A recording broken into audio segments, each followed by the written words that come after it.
Hi. So, educational videos about doodles, doodle codes, and the doodle generations and what they mean. Okay, so first thing I want to debunk some things unethical breeders are running around saying. One of the very first things is that there is no such thing as a hyperallergenic doodle of any kind, period, of any breed, of intergeneration. They don't exist.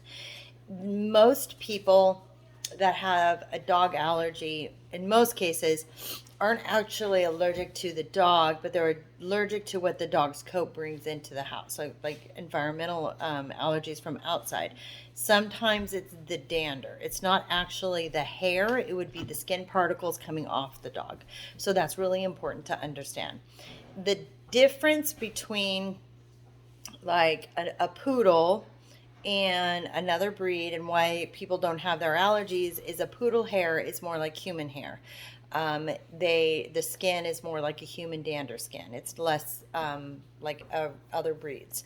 So that's the first thing to understand when you have allergies. If you have allergies, I highly recommend that you look at a full poodle before any other doodle breed.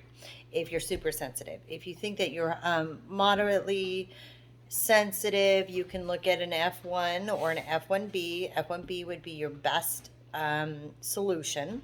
So let's talk about that. You have a full AKC breed, such as an Australian Shepherd or a Golden or whatever it might be, and you pair it with a full AKC poodle. Now you have an F1. That is the 50% of each parent. That is the truest, where you're going to get the truest temperament combinations and things like that. Now, an F1 typically comes in two different forms. They come in a furnished and an unfurnished. A furnished means that the genes in the coat carry more of the poodle genetics for the skin and the coat. That coat is going to have more curl, more density. You're going to see more of the fluff initially, and they're less likely to shed at all. Nothing at all. Families with allergies are going to do better with the furnished coat. Now, an unfurnished coat means that they follow more of the other breed. So, in our case, the Aussie breed.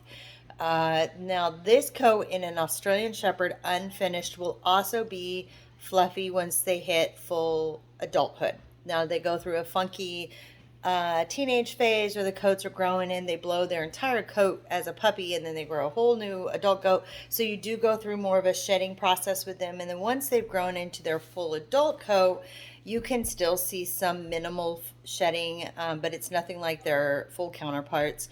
And typically you're only going to see real shedding or any kind of shedding for the 2 seasons that they would blow their coat traditionally. So spring and winter when they're growing their new coat, but again, it's very minimal compared to their counterparts. Furnished, unfurnished. Now, the negatives is that a furnished doodle or full poodle have a considerable amount of care in their coats. That curl mats up really easily. So if you think of a human person that has very super dense curly hair, that knots really easily. If they get it wet without brushing it out, it's just going to become a knotty mess. A poodle or a doodle with a furnishing curly coat is going to have the same thing. So you're going to have the same high density curl that will mat when wet. So it's really important to understand you need to brush it daily. And I don't mean just down the back. You need to go through behind their ears and behind their feet or behind their legs. All of these areas of their bodies that have high friction, all those places mat really easily. The good part about the doodles is you can shave a doodle all the way down. Unlike an Aussie, you cannot shave them because it helps regulate their coats, regulate their body temperature. But a doodle you can shave down safely, either a furnished or unfurnished or a full poodle, of course. When you're looking at those coats, they don't shed. They're the closest to hyperallergenic, but again, not fully hyperallergenic. Need to understand that. But the care of that coat is a daily chore, or you have to keep them really short with your groomer. So you're looking at about $100 grooming bill every 6 weeks for a furnished doodle or poodle. Now, an unfurnished Okay, the negative is that they do shed a little bit. You're more likely to have an allergy reaction if you do suffer from those kinds of dander issues. Um, the good thing about this, though, is their coat has a lot less curl. It's more wave and fluffy, so your matting is much, much more minimal. You still need to brush them and keep them clean, but you're looking at like once a week where you really have to be thoughtful and considerate of getting those mats out.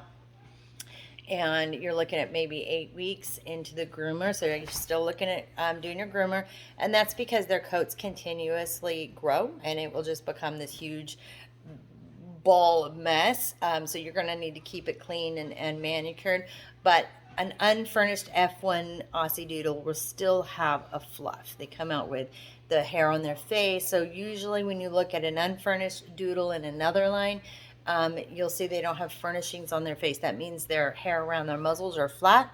They don't have the bushy eyebrows, all those kinds of things. But in an Aussie Doodle, almost every single Aussie Doodle will have some level of fluff on their face and their body. Other doodle breeds such as golden doodles, labradoodles, things like that, the unfurnished ones have the flatter coat, and you're not going to have the fluff, you're not going to have the hair around the face. But again, it uses your maintenance. Now, F1Bs.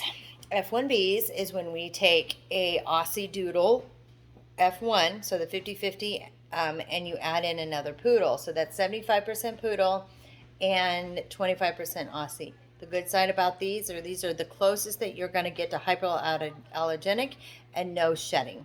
Almost no shedding ever on these guys. They're almost always furnished. So if you know you have your heart set on a furnished dog that doesn't shed and is as close to hypoallergenic as you can, and you're willing to take on the maintenance of that coat, then an F1B might be a good option for you if you don't want to go full poodle.